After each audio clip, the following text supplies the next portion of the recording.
A massive anchor chain can weigh more than 100 tons and stretch for hundreds of meters. It is a huge steel structure built to hold some of the world's largest ships against powerful winds, rough seas, and strong ocean currents. Without the right amount of chain, even a 20-ton anchor can't do its job properly. And this enormous chain begins as simple pieces of high-strength steel. So, how are those steel bars transformed into links strong enough to hold a massive ship in place? Today, at Chronicle Travels, we're going inside a giant anchor chain manufacturing facility to uncover how these massive steel links are forged, welded, tested, and built to survive the harshest conditions at sea. The story begins with a simple piece of high-strength steel.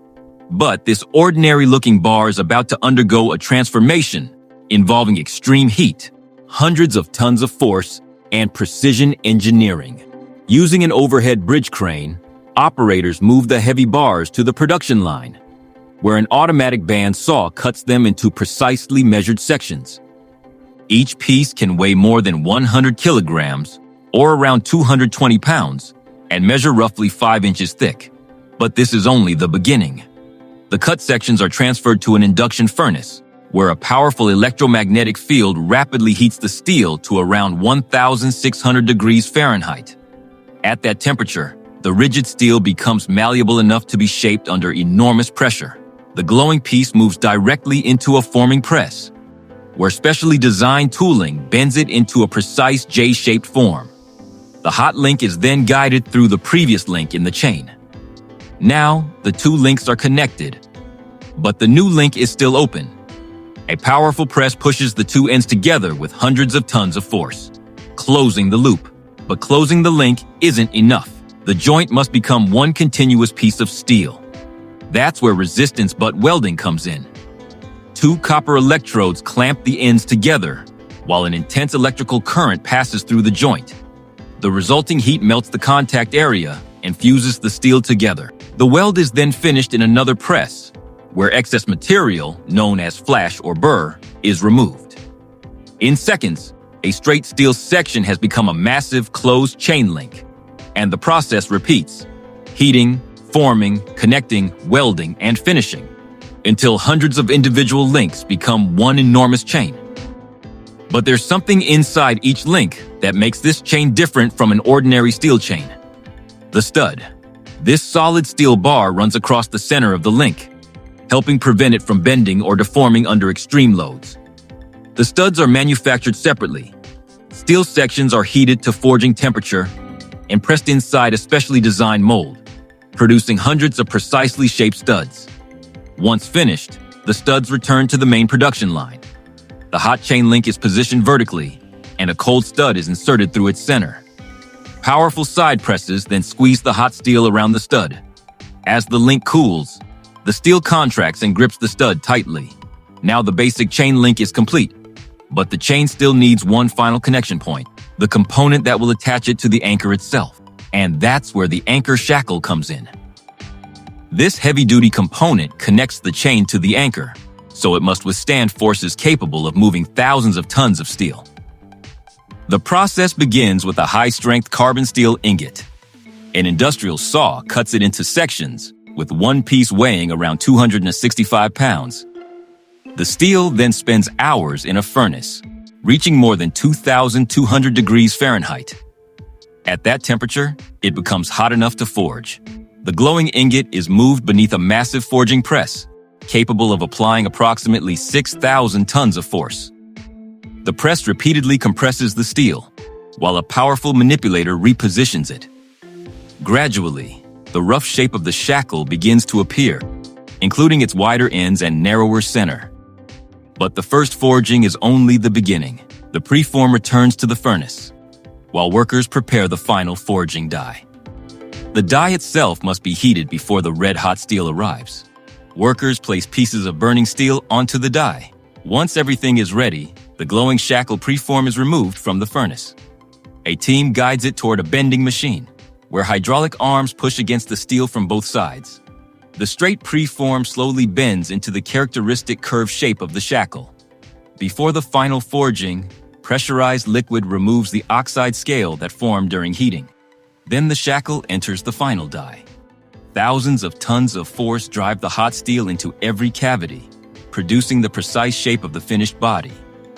Excess metal squeezed around the edges is removed in a final trimming operation. Now the shackle body is complete.